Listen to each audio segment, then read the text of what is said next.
Hi folks, welcome to Time to Talk with Russell Hurd. Just had such a good hour and a bit chatting to Russell Hurd from Reefview Vizslas and also RJH Sports up way up north.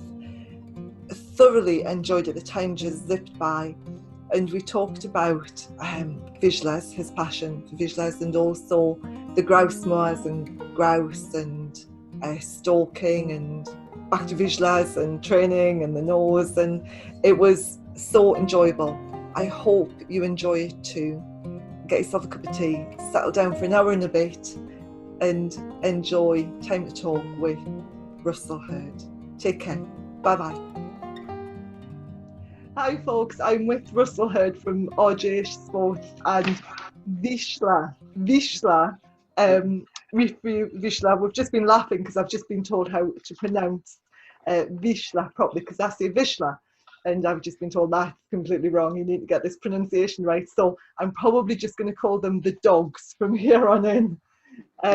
So welcome Russell, it's the first time we've met. I'm so glad to have you on the podcast. Thank you for coming along.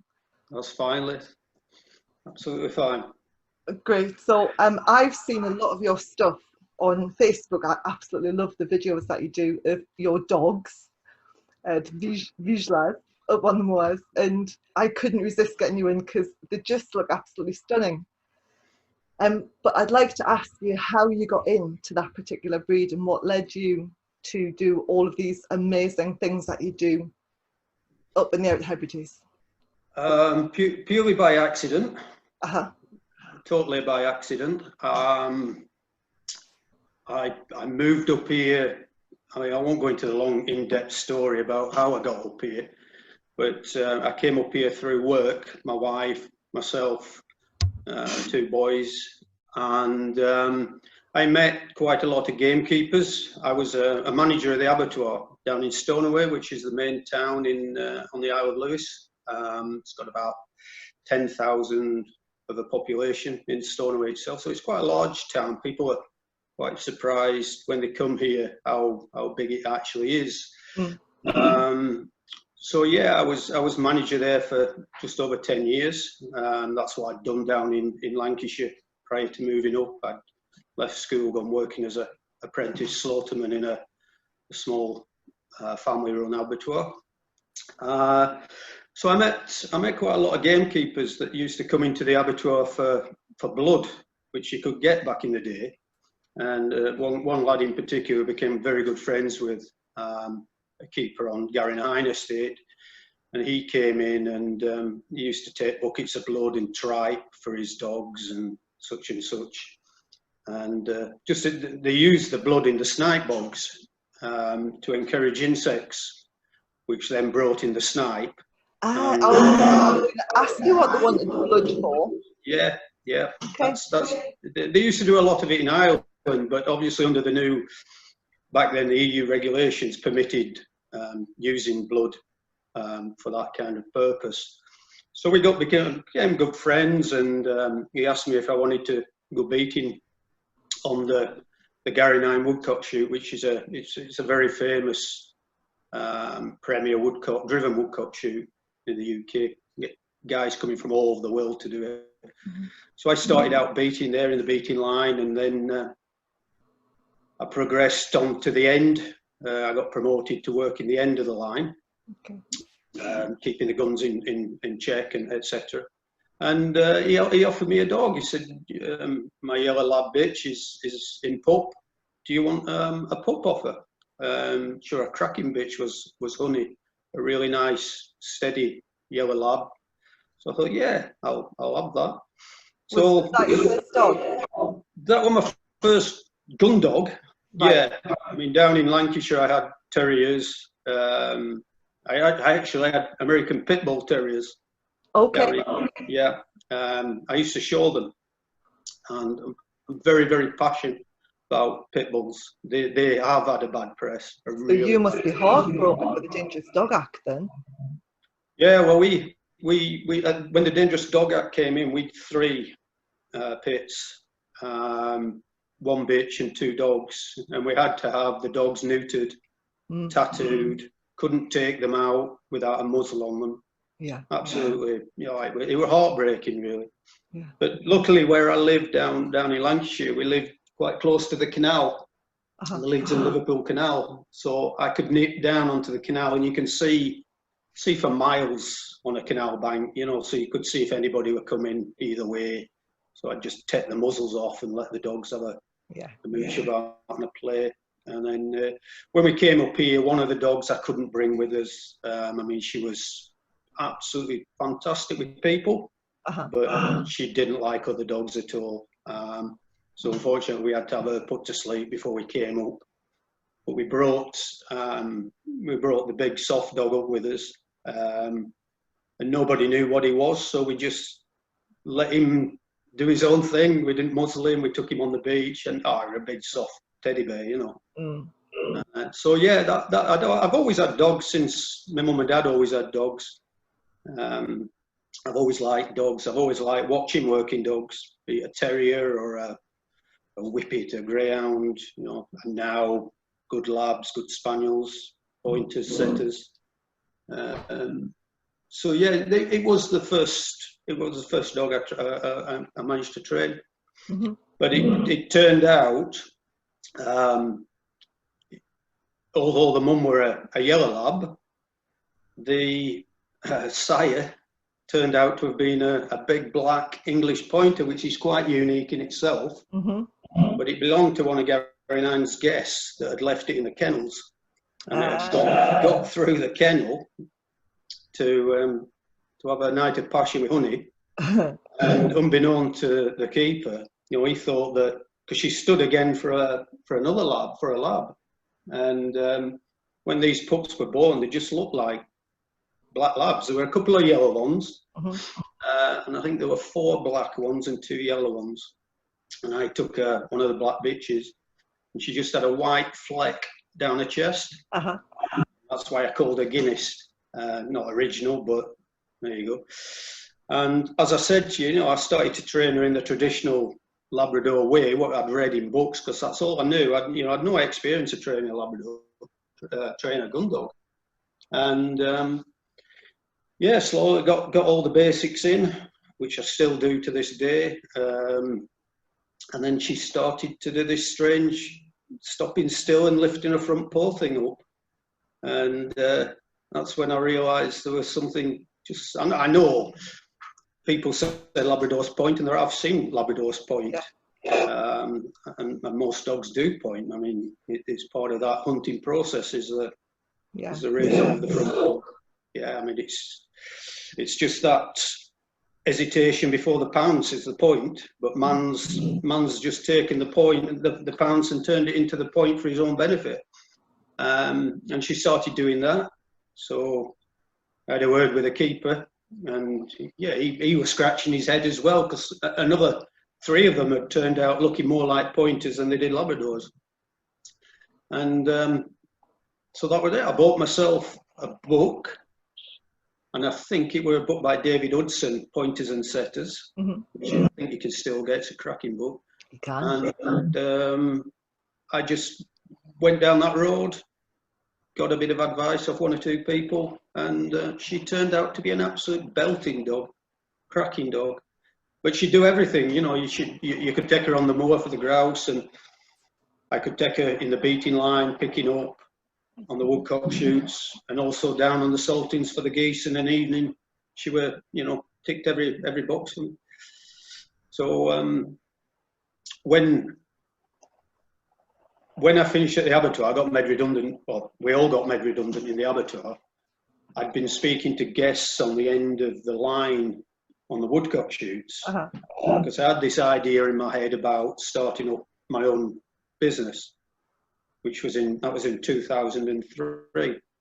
And I spoke to guys on the edge of the line. I said, what do you think of this? You know, I'm thinking of starting up a business where people can come to the island for a couple of days shooting grouse over dogs. Because even still now, but it's not as much now, but a lot of sporting agencies, they're only interested in taking full week rents. they prefer a party to take a lodge for a full week. Mm-hmm. Whereas I approached it at a different angle. What I wanted to do was offer 2-3 days with lower budget accommodation, B&B or a hotel or self-catering even. And that's the way I approached it. So I went and spoke to a couple of the estate owners on the island and said, look, what do you think of this? And they just thought it was a great idea, because predominantly the estates on Lewis are mainly fishing first, then stalking, and then the shooting comes further down the list. There's only 2 estates I can think of that actually have kennels with pointers and setters. Right. The rest of them, they don't bother. It means having a kennel of dogs, the feeding of the dogs, the vet care of the dogs for 365 days for maybe, a handful of shooting days. Yeah. So, they don't do that. But some of these estates, one of them I work with, it's 56,000 acres. It's massive. And a lot of it is remote. You've got to have fit guns to access a lot of the ground. Yeah. So they said, yeah, that sounds like a great idea. We'll welcome that. And so I started RGH Sports in 2003 with one dog. And the lab? The lab point across, yeah. And I used to borrow an old English pointer off a pal of mine, take her out, and yeah, obviously we started off by sending out homemade flyers to various shooting, fishing, tackle shops around the north. And I can remember my first clients coming across. And I'll admit it, I admit it openly. First couple of years, I winged it. I absolutely winged it. I blagged my way through 2 years. One dog and a borrowed dog.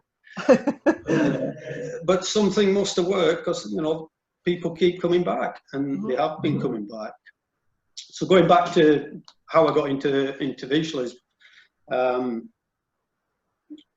it came obvious I needed another dog. But I wanted a dog like Guinness that did everything. Pointers, setters, yeah, I love them, but I wanted a dog that I could get to do everything. So I started looking around what different breeds. I didn't know about the HPR umbrella. Started reading. My dog Guinness is an HPR, even though she's a lab cross. She does all the jobs. So I looked at the GSPs and the wires, and I was reading Shooting Times one day, and I came across an article on he used to be a Scotland rugby captain, a guy called Rob Wainwright, and Rob lives on the Isle of Coll where he farms, and they have a B&B there.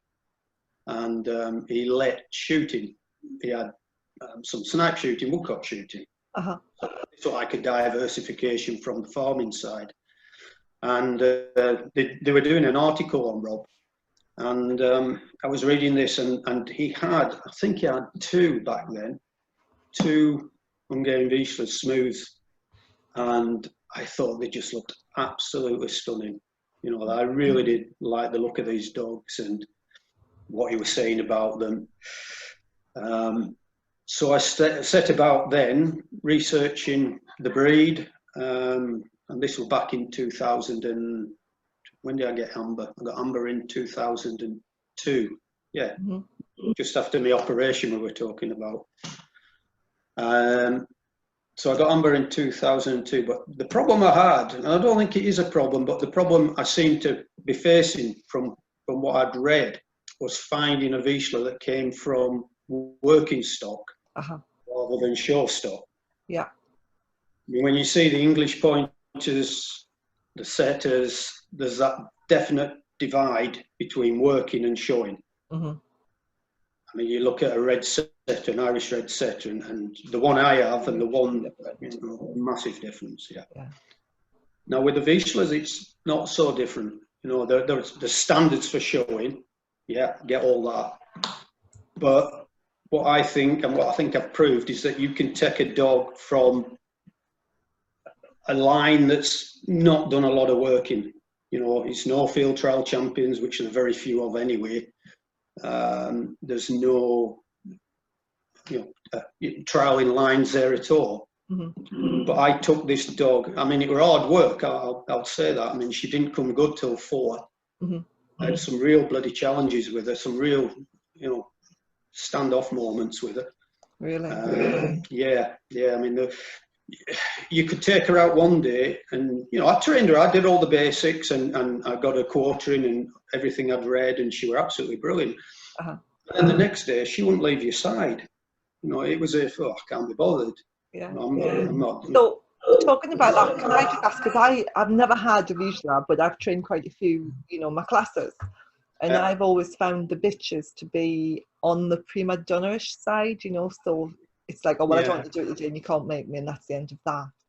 Yeah. Do you find that in them, or not? Or is it just the ones that I've trained? I'm going to say it's the way they're handled. I'm going to say it's the way they're brought up. Okay. Right. I think I might be sticking myself out here to get absolutely slaughtered. But as far as I can see on social media, what I've seen is I don't think people are hard enough on them. I think they let them get away with a lot. Yeah. Right. And it will come back and bite them in the backside. Yeah. So I tend to be the other way. They're my best pals, but I am quite firm with them. Yeah. And they don't rule the roost at all. They know exactly how far they can go. Yeah. And I think what I probably did with Amber was I was too soft with her. Right. And yeah, I mean, she was my best pal, but I was too soft. One day she'd be world class, and the second day, she didn't give a toss, and she'd rather be sat at home in front of the fire. Yeah. So it was really getting me down was this, because this was nearly 4-year-old, and I was taking guests out, and thankfully Guinness was still, pretty lively. Mm-hmm. So she was getting me out of the hole when Amber wasn't performing. Yeah.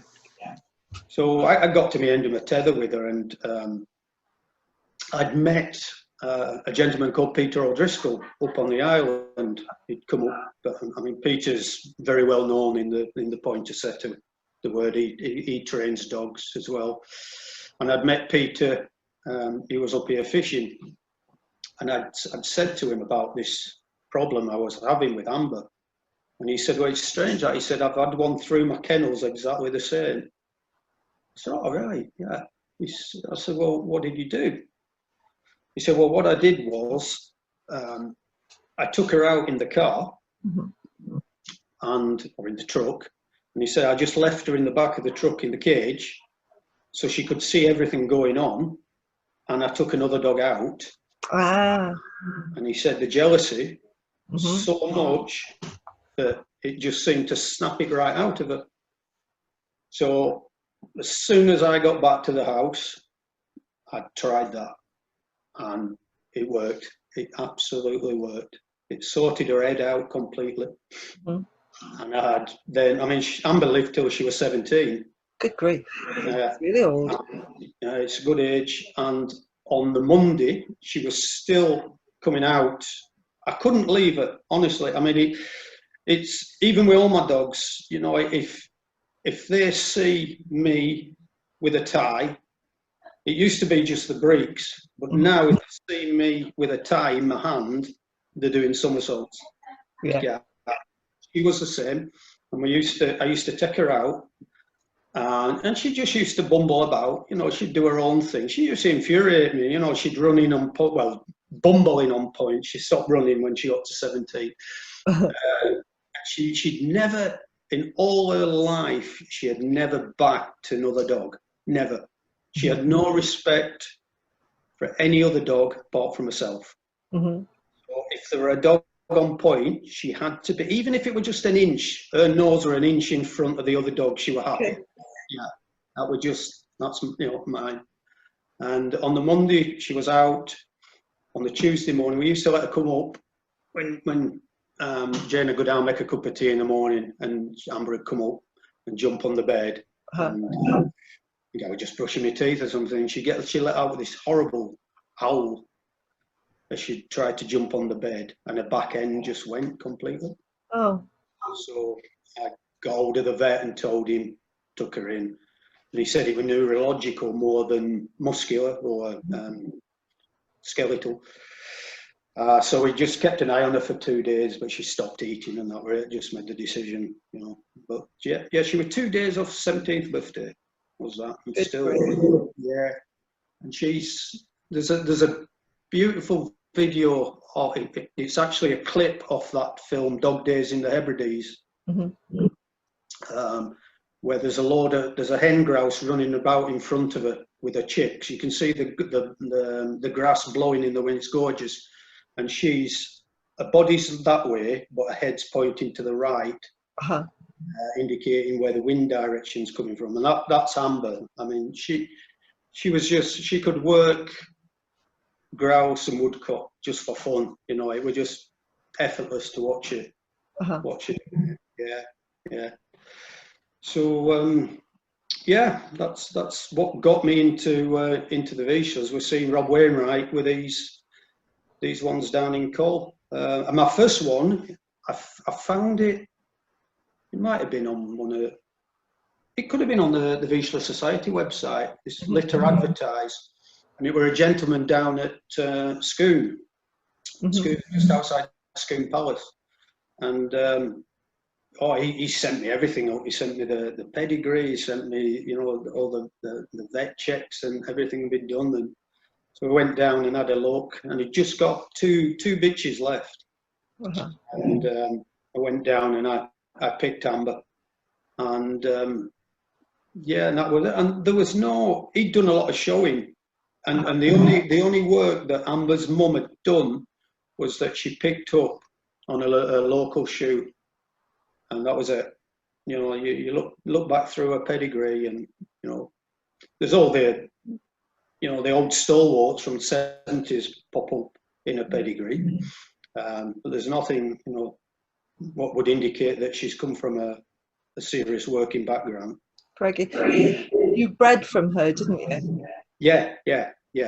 She was I bred off Amber. I think she was about 5, I think she was, because I only ever take 1 litter, and I only breed for my own replacements. I don't, you know, I mean, I could make a lot of money doing it, but I refuse to. I mean, I've got people sending me messages now wanting to use one of my dogs for stud, and I've just said no, it's not happening. So I only breed for my own replacements, and we bred off Amber. And we kept 2 of the pups. She only had 5. Yeah, that right. So we kept Poppy and Copper, and then 1, 2, 3. Yeah, she only had 5. We kept 2, and 3 went to family homes. There were none of them working off Amber's litter. So that was fine. Happy with that. And then out of that, I got Poppy and Copper, and they were totally different. I was shooting over Poppy at 18 months old.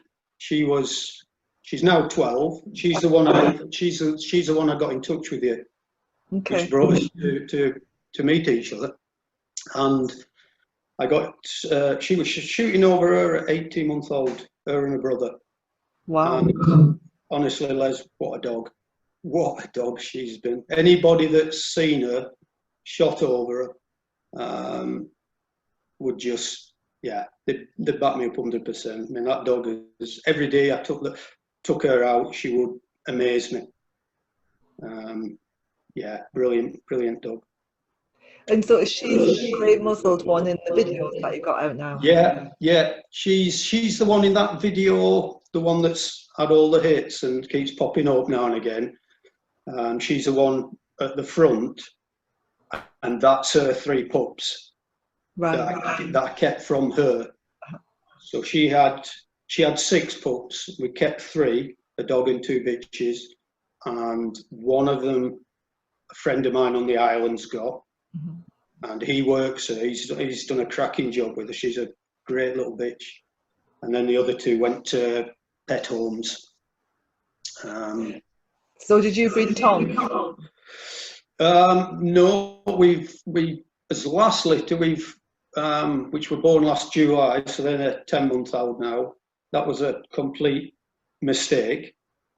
It was I bred off a bitch that I weren't going to breed off, not intentionally, and she's been caught, and she's produced this litter now, this litter of 6, which probably the best pups I've ever bred. Yeah. I didn't want to breed off her because she had problem with her elbow, and we had her x-rayed and it had arthritis, and we couldn't tell if it was a genetic thing or if it was an injury. Yeah. So I took the decision. She's a stunning looking bitch as well, but I took the decision that I weren't going to breed from her. I was going to breed off the other bitch that I'd kept. I had a sire all lined up down in Lancashire as well, ready to go. And then this happened with absolutely no idea she'd been caught. I mean, I would say I'm pretty thorough, keeping things how they should be. And we didn't know she was pregnant until she was 3 weeks from giving birth, believe it or not. Wow. I know. And anyway, obviously then it's too late, and she had this litter, and honestly, they're absolutely stonking pups, they really are. But on the basis of that, we decided that we'd keep all 6. So, I know. So we've got one of them's gone to my daughter, and she's pretty good with dogs, and I can also train that up as well. And the other 5, 1 dog and 4 bitches, we've kept on, but that's it now. No more. I'm done. So I'm not a HPR person. I seem to be surrounded by HPR people at the minute, which is, I don't know, Vizsla people especially, I don't know how it happened. But I'm really fascinated on how you go about training them. So, I mean, I've got a spaniel and I've trained different breeds, and I would always start with a retrieve and then the hunt. And then if they wanted to do, pointing work with dog, I would send them to a HPR specialist. But I know it's always retrieve, hunt, and then you develop the point, isn't it? Because it's intrinsic behaviour. It's not something that you can go to your dog, lift your paw up and point. It's got to be in there, hasn't it? It's got to be part of their intrinsic nature. Yeah. So how do you go about training your puppies? Because I see a lot of stuff on Facebook. God, Facebook, isn't it wonderful? There's people using the lure, where they've got like the flight poles and stuff. And a lot of the people who are using them aren't necessarily from the gundog world, and they're just like flicking a wing around. And I sit there in horror and go, well, but I don't know enough about training HPRs to put my voice out there. So how do you go about, you're an expert trainer, how do you go about training your pups? And do you use like a lure or a flight pole? Or? Yeah, well, what I do is, now I must, before I go any further, I've got to say I'm no expert gundog trainer, right? I'm just somebody that can get a dog to do what I want a dog to do. Okay. Right. I don't have any letters. I don't have any, I have I can't claim to be a gundog trainer, right? But I can get dogs to do what I want a dog to do. Okay. So I do that thing that horrifies you with a bird's wing on a fishing pole. Right. How do you do it? It's the timing, isn't it? It's how you do it that's the important bit. It's the timing. So I do it when they're about 6, 7, 8 weeks. Right. So what I'm doing is I'm awakening the pointing instinct. Okay, that's what I'm doing. And what has become quite apparent over the 3 generations I've bred is that instinct's got stronger and stronger and stronger. Okay, the bitch Poppy, I bred her with a puppy that I bought from a breeder in Skye. Now we went down to Skye with Poppy when she was standing to mate with this dog. That's another long story. We haven't got time for that. But I went down to use this dog in Skye, and as it turned out, this dog in Skye was, I think there's only one dog that appears in the sire's pedigree that appears in Poppy's pedigree. So I totally outcrossed.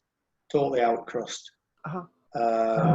Didn't know what I was letting myself in for, but stuck by my belief that you can take a dog with very little working blood in it and get a finished product.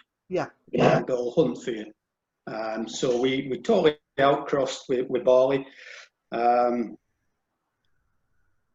then I was totally outcrossed with Barley, and then got them back. That was fine, and that was the litter I've bred, the last litter off with that mate. So they produced the 5 pups with Barley, and then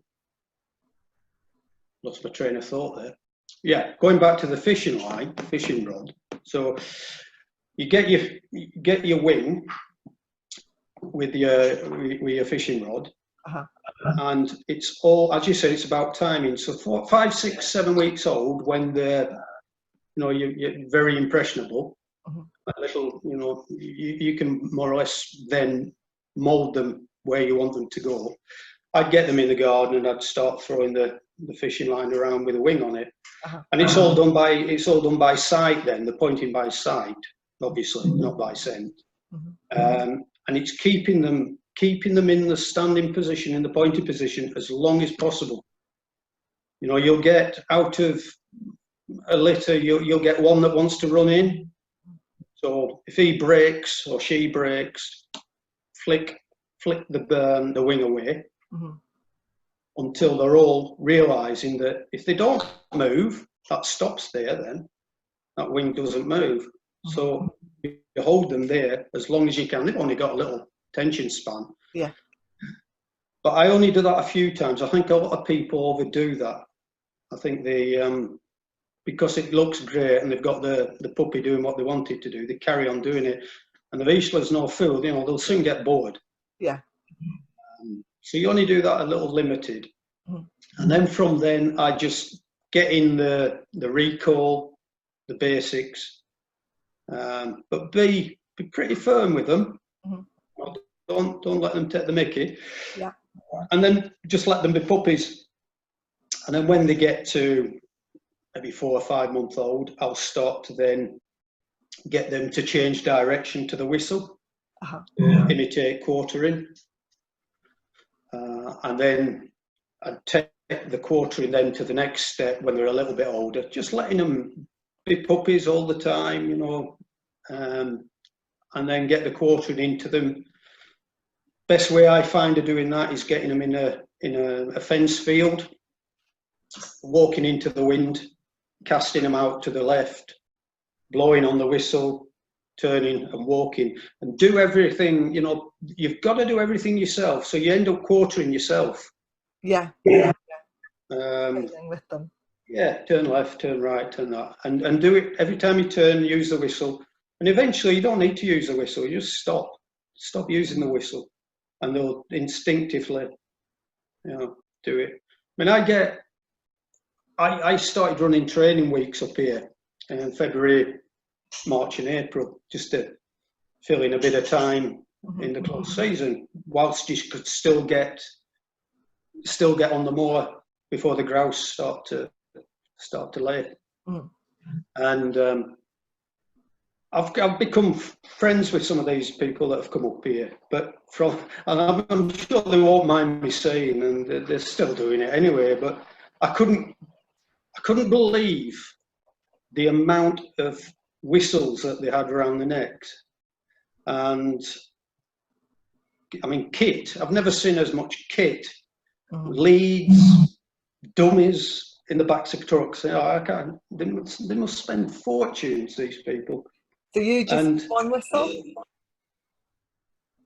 Do you know now when I go out, when I take a whistle, but if I use it twice in the day, in my mind, I've failed. Yeah. Right? It's one thing that people comment on when they come out shooting with me. You know, I just let the dogs go and they hunt and they work, and I don't have to say a word to them. Don't have to do a thing. But I'll have a 210.5 with me just because it's around my neck. That's all.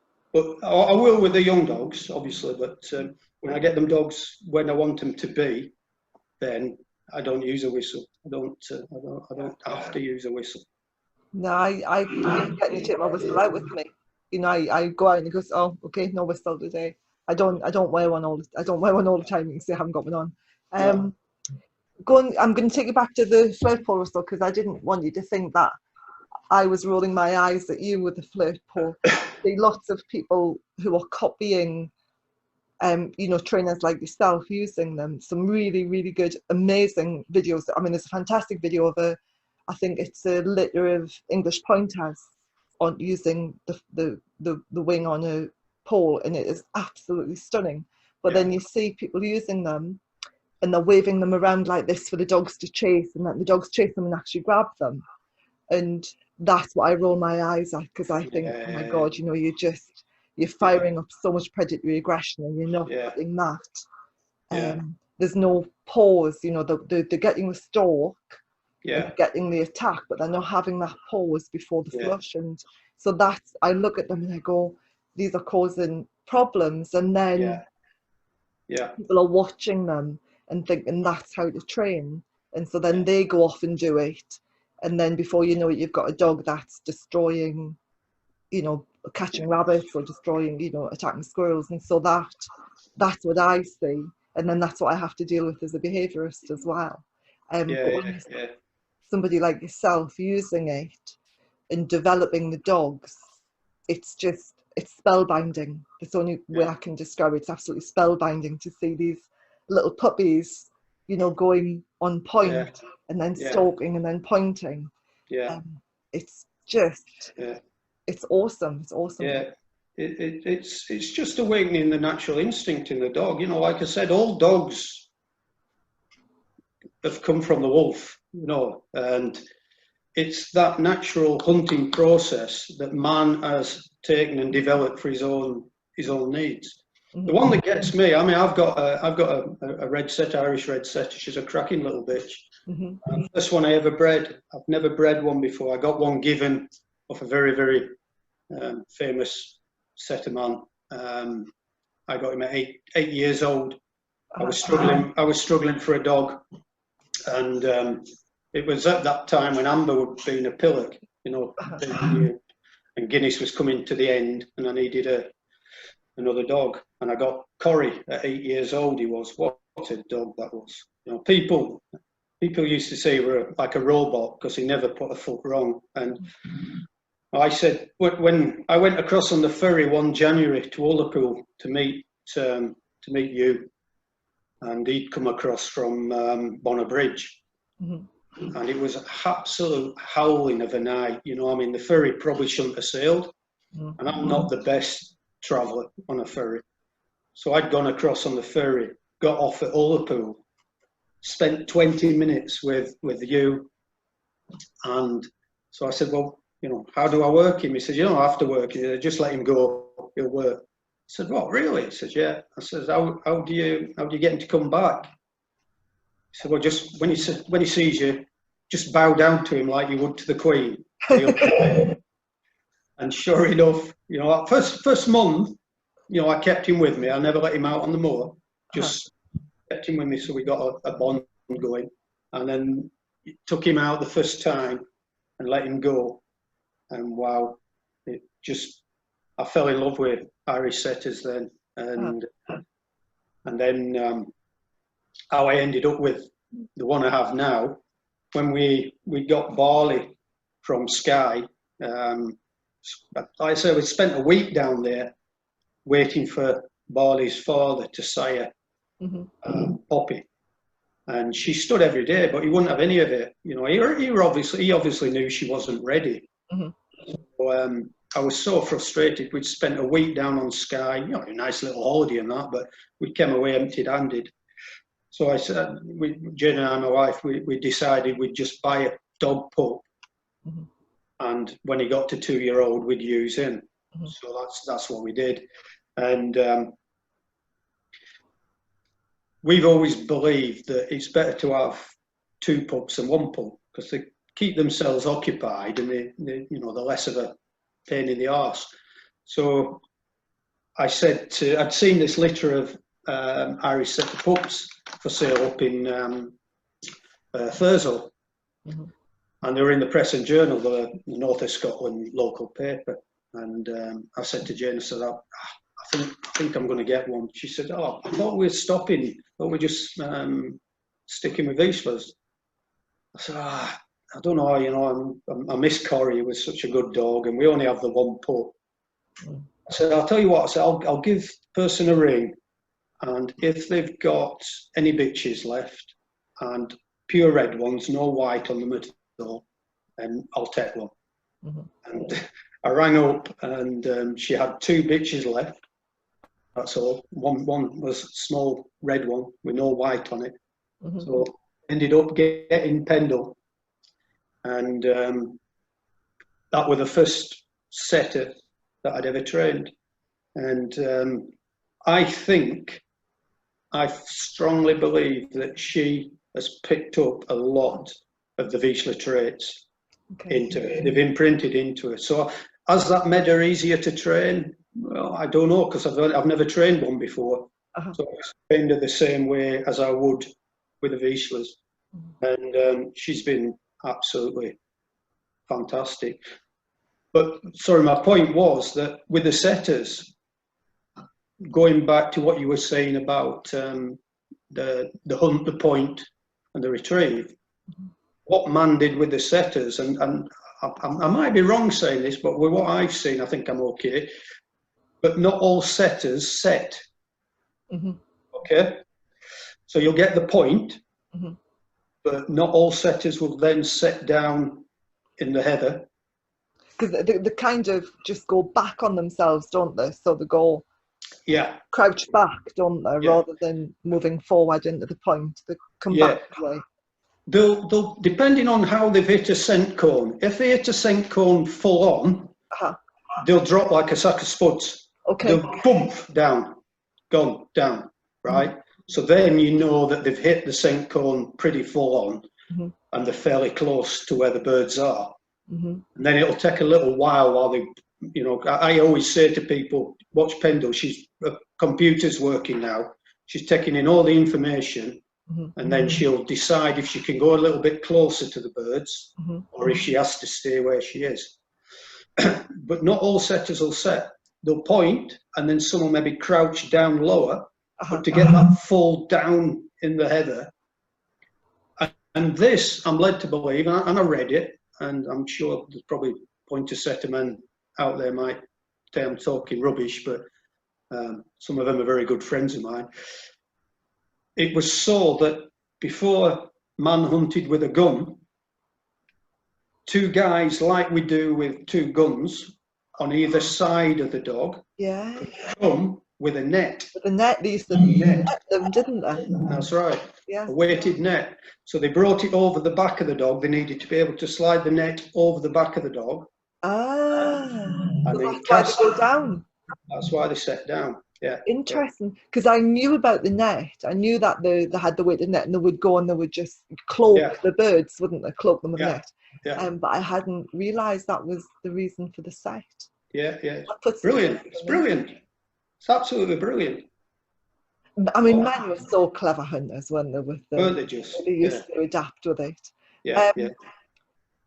So, I mean, I have got some questions on grouse moors because I've never been in a grouse moor, but I just wanted for all the dog people, I know what you mean about your setup picking up the traits of the Vizslas, because I've got a cocker and a lab, and when my Labrador was a puppy, my spaniel had to have, he'd bust his leg and he had to be in a crate for 10 weeks. So they were in, silly me, in crates side by side.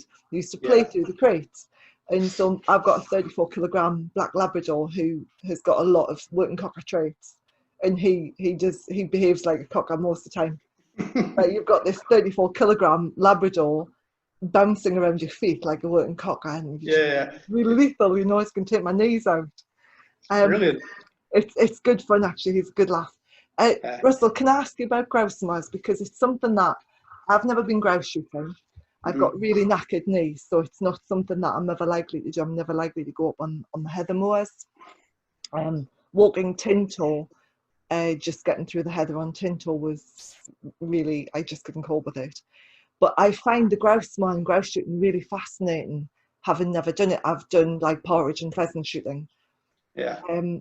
But they come along in like you would call it a volley of partridge, wouldn't it? What do you call them when the grouse come along in big Covey. A covey. a covert? So I mean they come really low and really fast, don't they? Yeah, it catches a lot of guns out, especially guns that have only shot pheasant. Like the high birds. High birds, yeah. The grouse, they'll very, very rarely fly above a couple of meters high. They hug the contour of the ground, yeah, for protection. I mean, at the end of the day, the last thing a grouse wants to do is fly, like all game birds. I mean, they rely on the camouflage for protection when they're on the ground. And obviously up here on the island, we've got, quite high densities of golden eagles, sea eagles, hen harriers now, peregrines. So the grouse, the last thing he wants to do is fly. So when they do get up, they're absolutely rapid. They hug the contour of the ground, and they use the ground very well to their advantage. So they can quite easily get away and nip over the top of a knoll, and you'll lose your shooting opportunity with them. And is it all the grouse that you shoot? Are the moors managed the way that like the pheasant shoots are managed, where they put down birds and manage the landscape? Does that happen with the grouse moors as well, or is it all kind of wild stuff? Yeah, everything's wild up here, Les, that we have. It's, we don't have any pheasant, we don't have any partridge. A couple of estates have tried, but they failed miserably, and thankfully they failed miserably. I mean, why would you want to come up to the Out Hebrides to shoot a pheasant or a partridge? Well, yeah. I mean, I couldn't imagine them doing very well with the high winds, because the pheasant don't like the high winds, do they? So yeah, that's exactly what happened to these pheasants. So no, I mean it's all wild stuff. Snipe, woodcock when they arrive at the end of October. And we get a lot of woodcock up here, because it's usually 99% of the time it stops pretty mild out here, and we're probably as far west in the UK. I think Ireland's probably further west than we are. That gets it's right on the westerly edge of the woodcock's migratory journey. So we get a lot of woodcock coming across.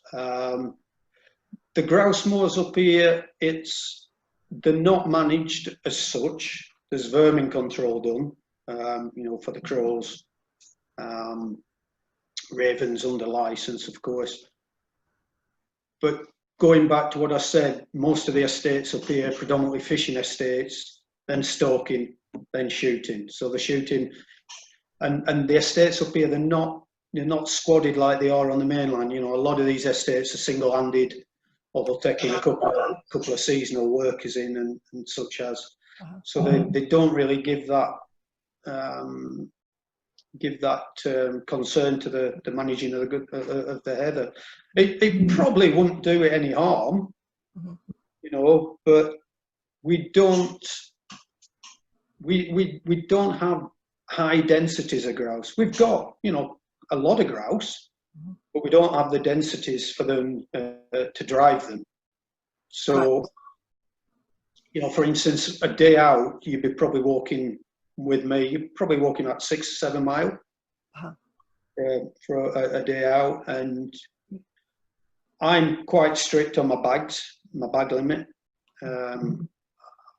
As everyone knows me up here, they always take the mickey out of me, but I don't like people shooting the grouse. I like to see the dogs working them. I like to see the grouse. I like to see guns missing the grouse cleanly. And I'd rather see a grouse fly away than shot. Mm-hmm. And, you know, I'm making no bones about that. People who come here know that's how I am.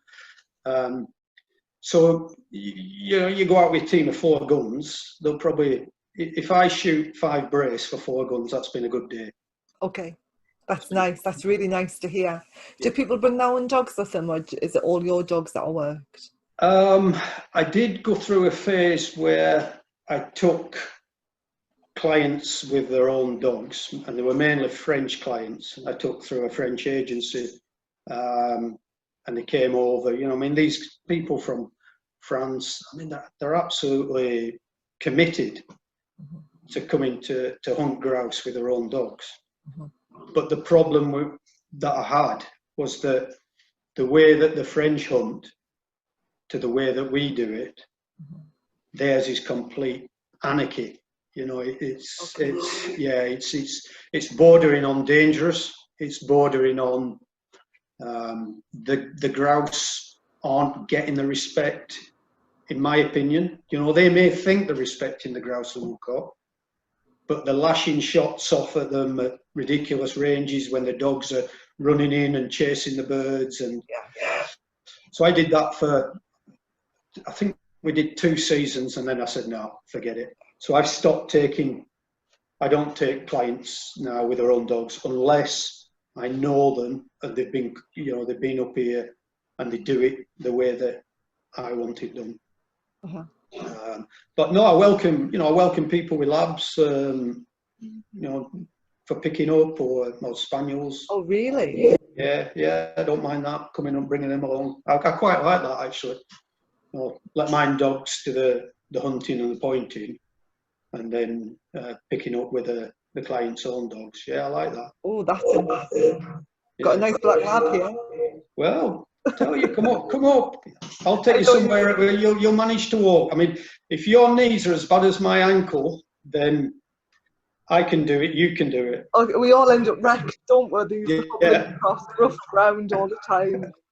Yeah, trudging across the New Forest for me, and up and down hills, and yeah. So you stalk as well, Russell? Do you do the stalking as well? Yeah, I do the stalking. I mean, I enjoy it. You know, don't get me wrong, but to be quite honest and blunt, that stalking doesn't bring in the amount of money that taking out a shooting party does. Yeah. So what tends to happen is I could have a party of guys or girls where 1 or 2 of them want to go stalking and the rest want to go shooting. So they'll come up for 5 days sport, and then I've got guys who will take them out stalking for me while I do the grouse. I do find the whole stalking thing really fascinating. More what happens when you've got them, because I remember years ago I was getting ready to pick up, and one of the old guys was in the in the game room, the cold game room, and there was skinning a deer. Yeah. They got the deer and it like topped and tailed it and it was hanging, and I was absolutely fascinated by how he was skinning it, because he was just using, I think it was that knuckle, and he was just working the skin back and forwards like that and lifting it. I could have stood there all day and just watched this process, because I teach anatomy and physiology, and finding out from the keeper that they would go in and they would get all the organs out and weigh them, because of it going into the food chain, they had to examine them, make sure the organs were fine. And I hadn't appreciated that at all. I hadn't appreciated that level of anatomy and physiology knowledge that the keepers have, and it completely took my a massive amount of respect for keepers, but it took it to a whole new level. Yeah. And I kept saying to him, I never actually managed it, but I kept saying, I want to come down and I want to see you, see like the taking apart of a deer. Yeah. I had to dissect a fetal pig as part of one of the degrees that I did, and it was fascinating. You know, once you got over the smell and all of that, it was just going, oh, if I lift this organ out, oh look, I can see this underneath, and seeing the diaphragm, and I just found it really fascinating. Are you still involved with that side of it when you do the stalking, or not so much? Yeah, I obviously 20 odd years as a slaughterman. I've got, you know, I think I'm pretty good at dressing deer. I've taught a few guys up on the island as well, because the way I've looked at it is I've always looked at it from the slaughterhouse point of view, where you're dealing with a food product. Yes. Be it a grouse, a woodcock, a snipe. Yeah. You know, you're dealing with a food product. Yeah. And I've seen guys skinning deer that honestly look like a pack of dogs have been at. Oh no. So, you know, and it's just the way they've been shown or not shown.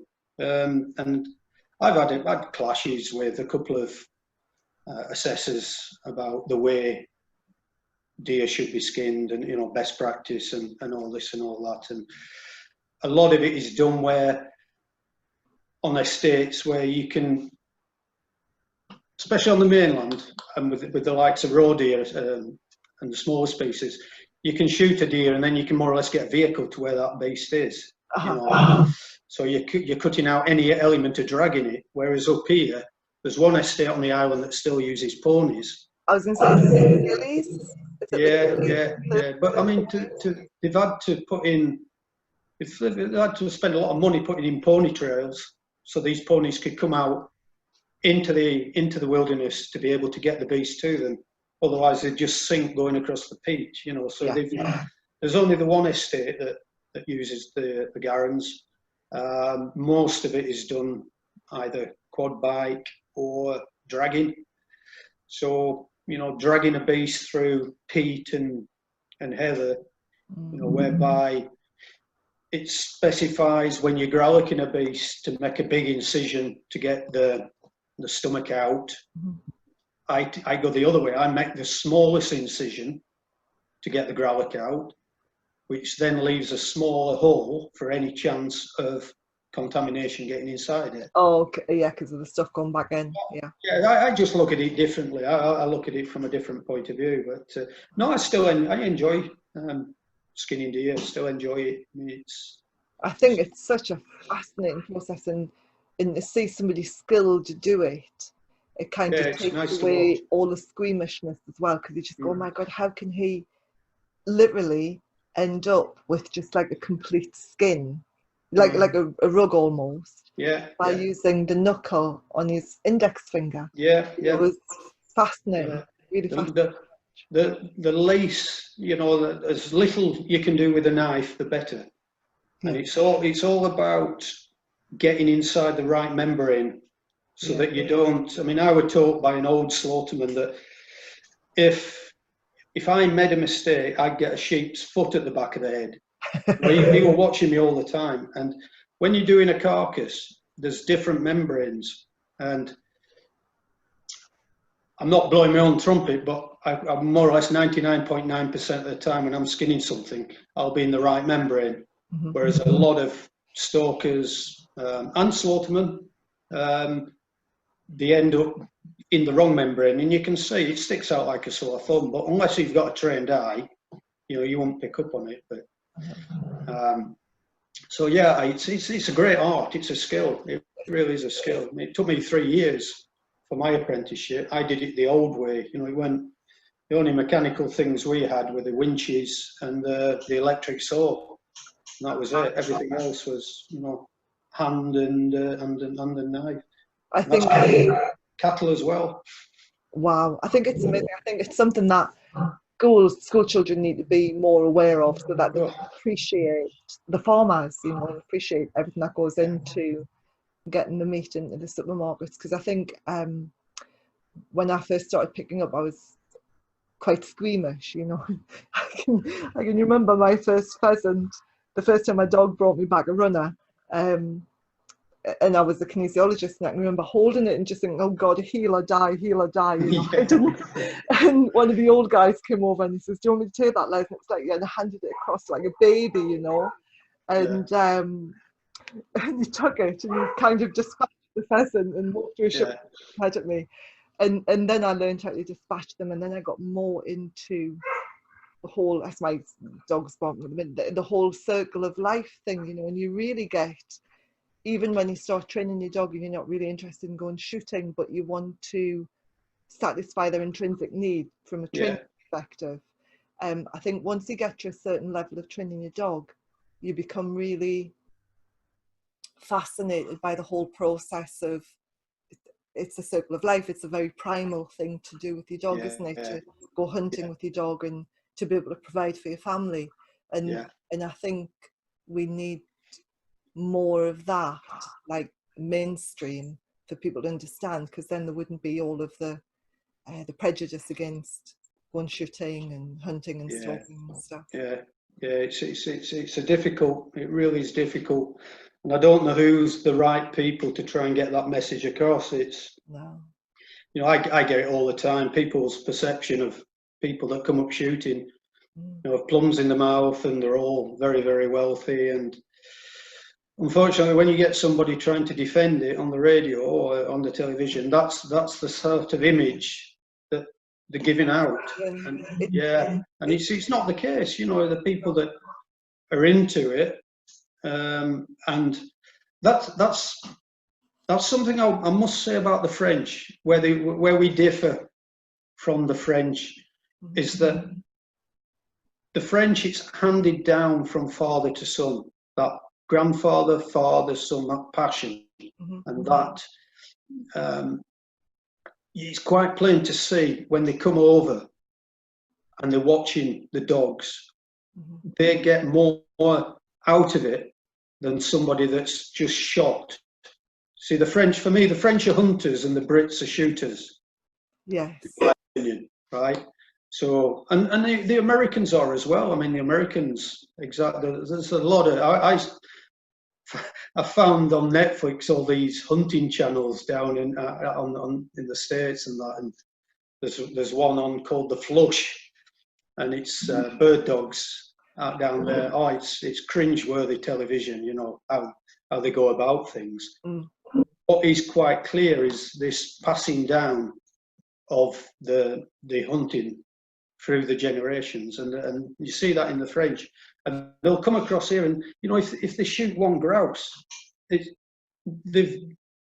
achieved everything they hope to achieve. You know, I've had guys come across here and shoot a brace of grouse and just want to go out the next day and the next day and not shoot, just watch the dogs.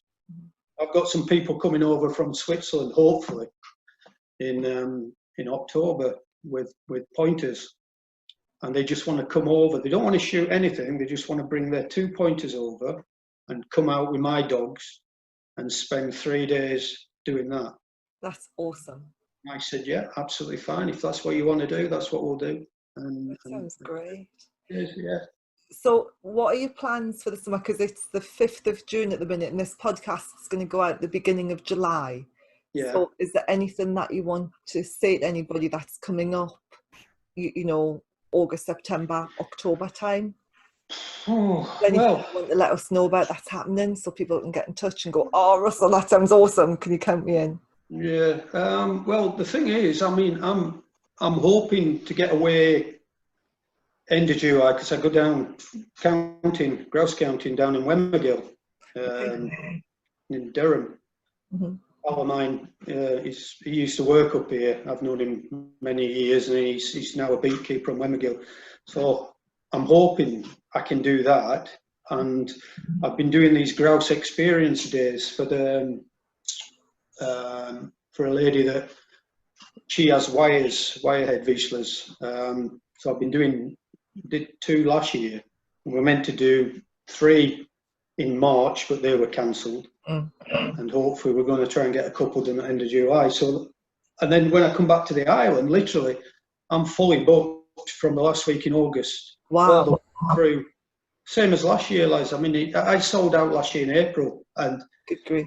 same this year. But we don't know what's going to happen. I don't know if people will be allowed to get on the island. I don't know if I'll be allowed to get off the island. So we're just in limbo at the moment. We just don't know what's going to happen. It is. It's like that, isn't it? Just who knows. Well, I'm looking forward to seeing more of your videos online, because although I'm not a Vizsla person and I wouldn't have one, I find your videos absolutely fascinating to watch. I share them with the instructors, you know, and go, watch this. It's stunning just to see the absolute focus, and I'm a real proponent of using the gaze with your dog in training, and you see the dogs just, you know, like lasers onto the game. They really lock onto it. That's what I've tried to recreate with my gundog training. It's like we need to lock on the whatever it is we want them to retrieve, and then the dogs will lock onto it, and then you can send them. I love your videos. They're fantastic. I think what gets me really excited is watching a group of dogs, all literally, you know, from the same blood, working as a pack. You can see how a wolf pack would have been, you know, back in the day, and to watch 6, 7 dogs. All there's one. I don't know if you've seen it. There's one that a client filmed, and it was a horrible pissing down day, and he filmed it from behind, and I had my hood up. I didn't know he were filming it, but I think all 6 of them.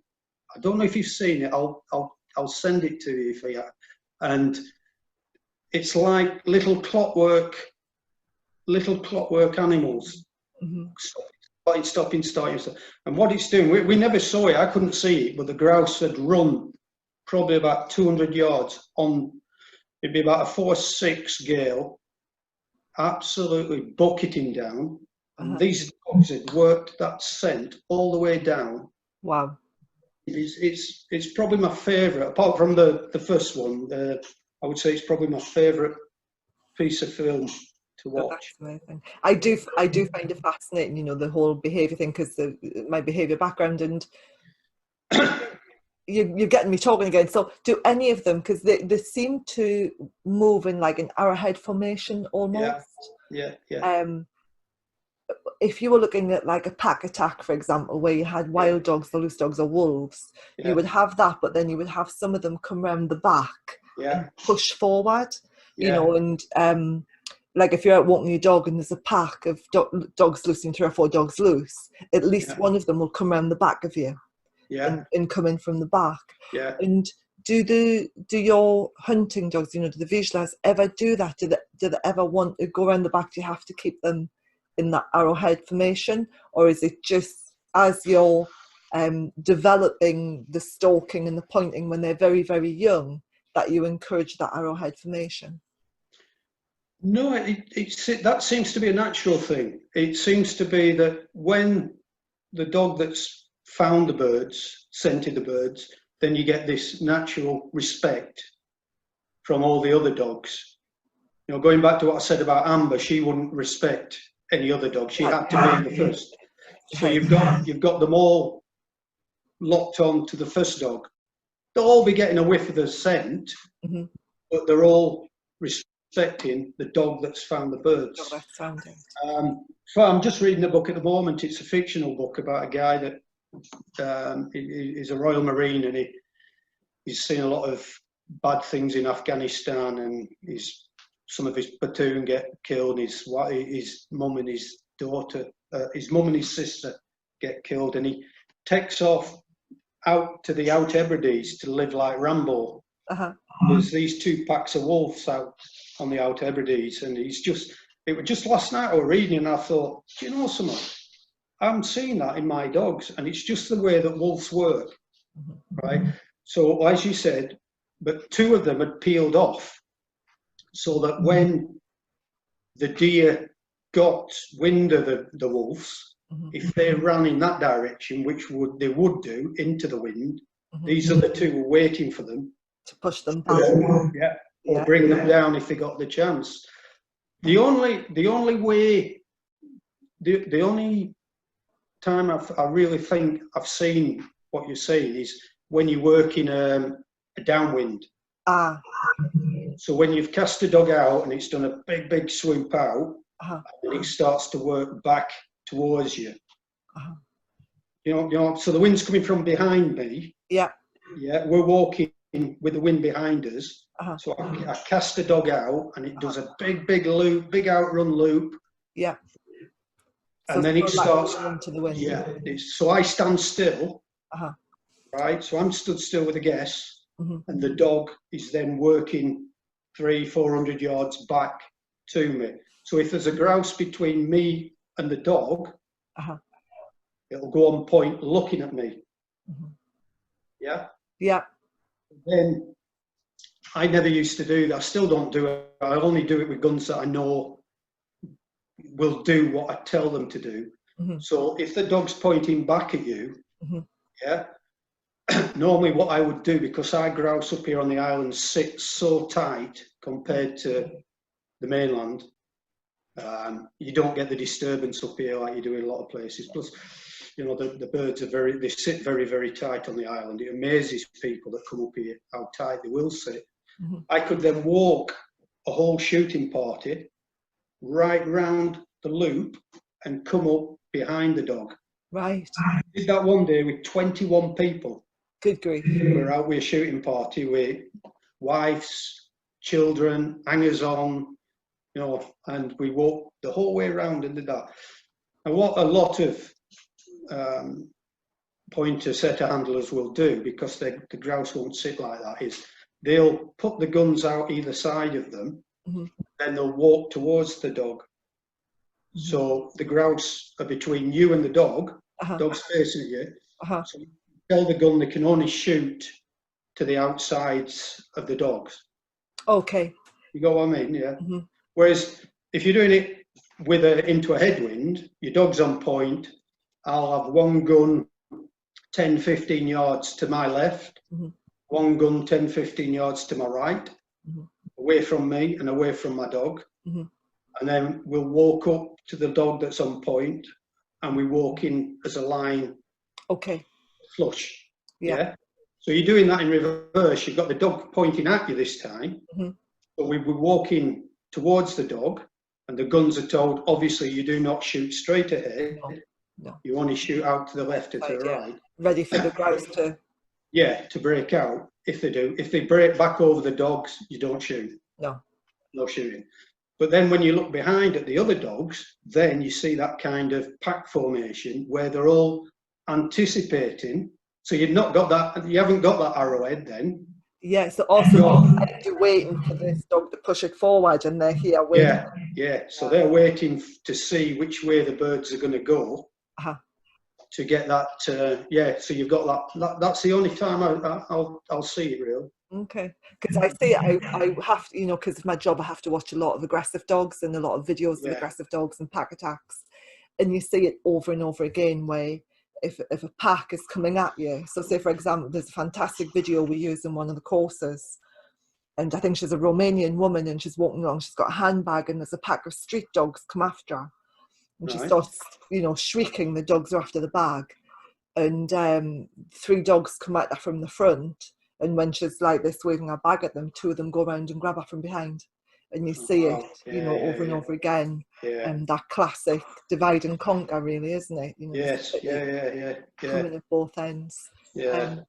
God, Russell, I could talk to you all day, honestly. I know. It's really difficult. So can I just ask you, for anybody who's interested in learning more about scenting, because you were talking about scent cone and, you know, how they go back and forwards over the scent trail. Yeah. If people are interested in learning more about that, can you recommend any books? And I'll put them up on the link underneath this. Or any videos to watch, or, you know, because it's such a the dog's scenting mechanism, which I about, is just such a fascinating process. But to understand how they work with the wind as well, and scenting. I think I saw. I mean, the 2 books I use. I mean, I've always trained my dogs down the pointer setter route. And I think the problem with HPR people is when they get an HPR breed, they go straight to the retrieve. Right. And I think that's the worst thing you can possibly do with HPR. Really? Yeah. So you would never go retrieve. Oh, no. I always do that. Okay, so you wouldn't. No. So if you're looking to work your dogs on point, you wouldn't do the retrieve bit. Okay. Do you know something, Les? I have never trained a dog to retrieve. They've done it instinctively, all naturally. The only dog I trained to retrieve were Guinness, the original, the lab pointer. Right. And she taught Amber. Amber taught Poppy and Copper. Okay. And it's just passed through them like that. And I think people with HPRs, they get stuck in this retrieve because a lot of them, I would say 99% of them, are used on shoots for picking up. Yes. Eating. Yes. So I think that's where they get the problems from. Okay, because I know people who have got HPRs and they haven't taught the retrieve. They've let the dog hunt free, and again, I think it comes back down to having boundaries and not letting the dogs do what they want to do. And so the dogs that I see, the HPRs that I've seen, have done a lot of free hunting, a lot of wild hunting, no boundaries at home. Yeah. Then the one that teach the dog to retrieve, and the dog goes, "You're kidding, aren't you? I'd much rather stay over here and hunt." Yeah. You can't get the dogs to retrieve then. No, that's gone the other way, hasn't it? It goes too far the other way with a lot of the pet homes that I work with. So I always like for dogs in the pet home that they want to learn to retrieve, then I always start with the retrieve first, because for a fact come 6 months they're going to start free hunting them on walks. If they haven't got the retrieve at that point, they're not going to get it, or they're going to struggle. Yeah. No, that's the same with people I get coming here wanting to run the dogs on grouse. All they ever done is work them on pheasant or partridge. So when we try and get them to run on the moor, they're running with the nose glued to the ground because they're trying to follow foot scent. Yes. Whereas with pointers and setters, it's all done on air scent. It's air scenting, isn't it? Yeah. So you're trying to get a dog that all its life runs with its nose stuck to the ground, to lift its head and use its nose to work the wind. And that's pretty difficult to do. Yeah. I taught 2 years ago. I had a Swedish lady and her husband came up. I think they were both lawyers down in London. They had these 2 pointers, English pointers, and the only exercise these dogs got were walking around Regency Park or whatever it was down in London. And she came up and said, "Yeah, come up, we'll see what we can do." And it worked out that a father back in Sweden, he had hunting English pointers, and he used to go out hunting ptarmigan and willow grouse, whatever. And she bought these 2 from a show breeder, and apparently she told me, and I have no reason to doubt it, they were very, very good show pedigrees. And they just look, you see the ones in Crufts, these really big leggy ones with they just look like that. Yeah, exact. And she wanted to see if they could do anything on the moor, right? And the first 2 days, it was just like, oh, what am I doing? These things were just like Scooby-Doo running around. And eventually, by purely bringing them in at the back of mine, this is what I do on these grouse experience days. Right. So you're bringing the dogs in behind yours, and they're starting to get the scent of the grouse, right? It awakens somewhere back deep down in that dog's psyche. That's a brain, yeah. It thinks, hey, hold on a minute. No, I remember this. This is something I should be doing. Yeah. And at the end of the week, I had the younger of the 2 pointers running and quartering, finding, and just before we got back to the car, it found a grouse. It was absolutely fantastic.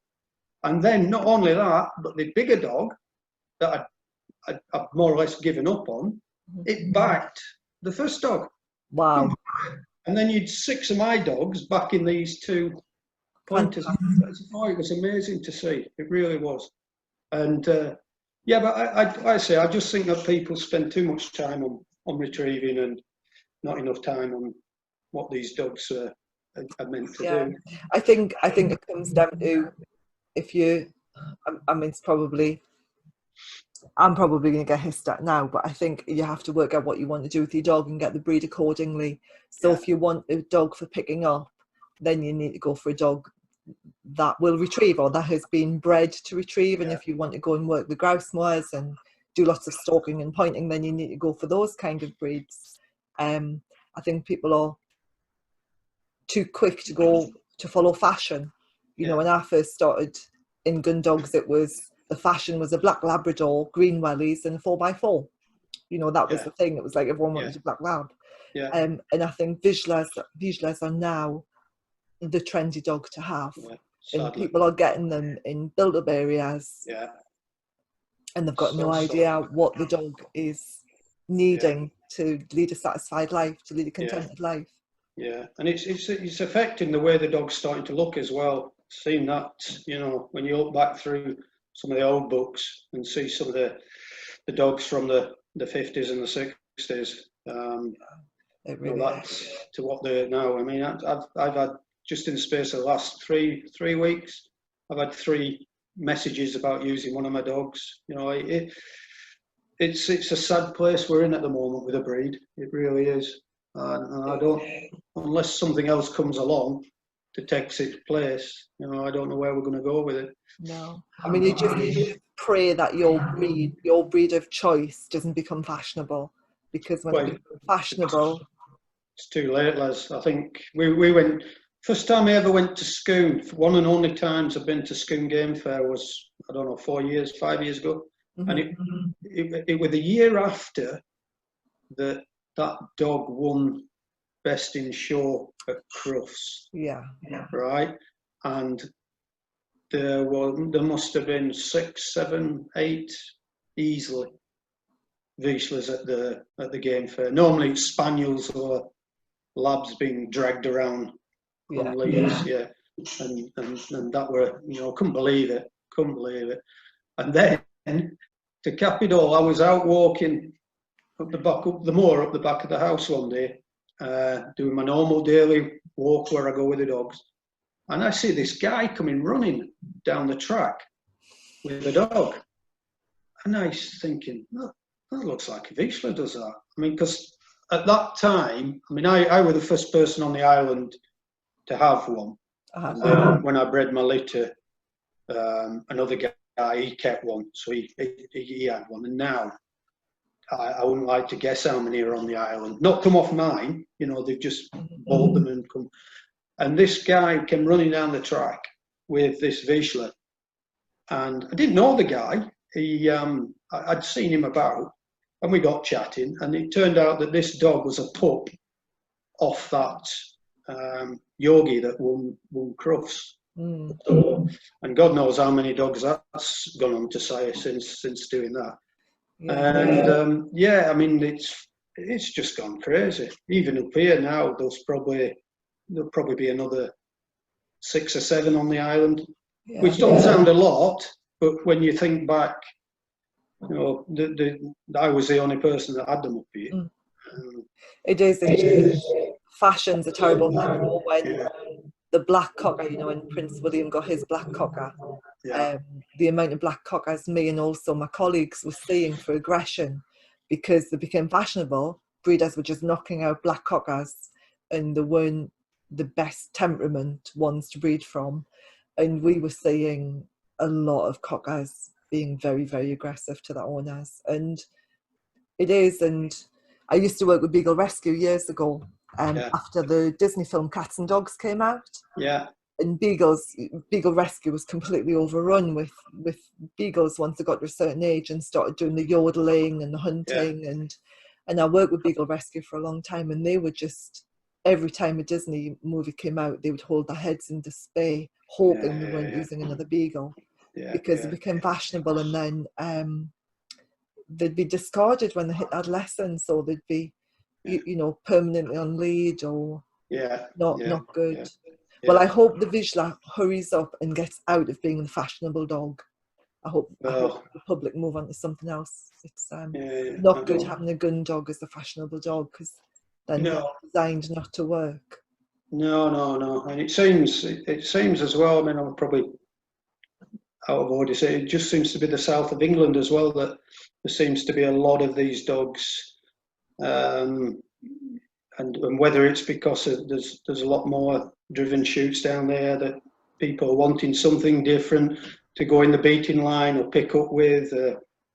And there's more money down there as well. You know, Yeah, it's a very yeah. very rich, affluent Yeah. area as well. It's like I say, Les, to people. You know, I mean, I've done what I have with the breed up here. I'm so fortunate, and I tell people, you know, my dogs, 365 days a year, come into contact with game. Yeah. You know, be it grouse, when the woodcock are here. You know, it's so.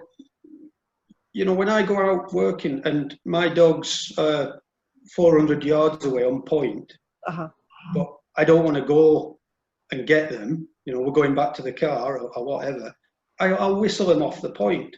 I'll just whistle them up, or 2 fingers in my mouth, whistle them up, and they'll just come off the point. They won't flush, they'll just come off the point.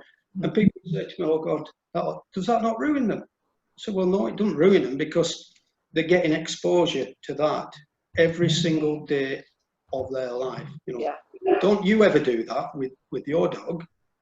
You know, don't ever try that if you've got an HPR and you're working it and it's pointing, always honour the point.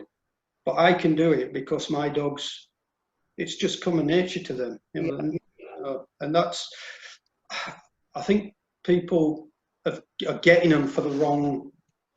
I don't know. We better not say too much.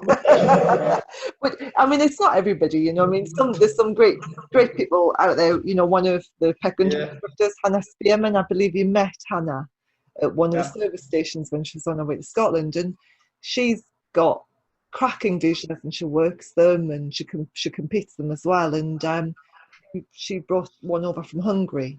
She's brought a couple over from Hungary, you know, to get back to really, really good solid hunting lines. And I think there's some fantastic trainers and owners, not necessarily trainers, but owners who got some really good ways with their Vizslas. But then you've got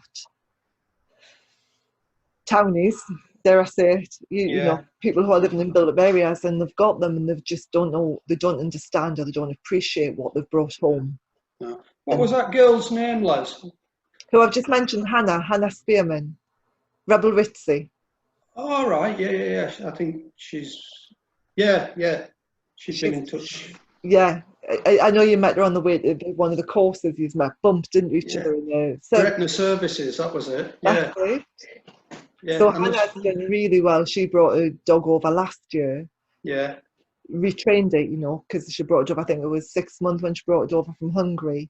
Right. Retraining it her way, our way. Yeah. She then competed it last year and she's done amazing with it.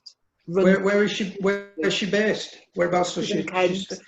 She's down in Kent. Wow. Yeah. And I know she follows you. She thinks you're amazing. Does she have wires or smooth? Smooth.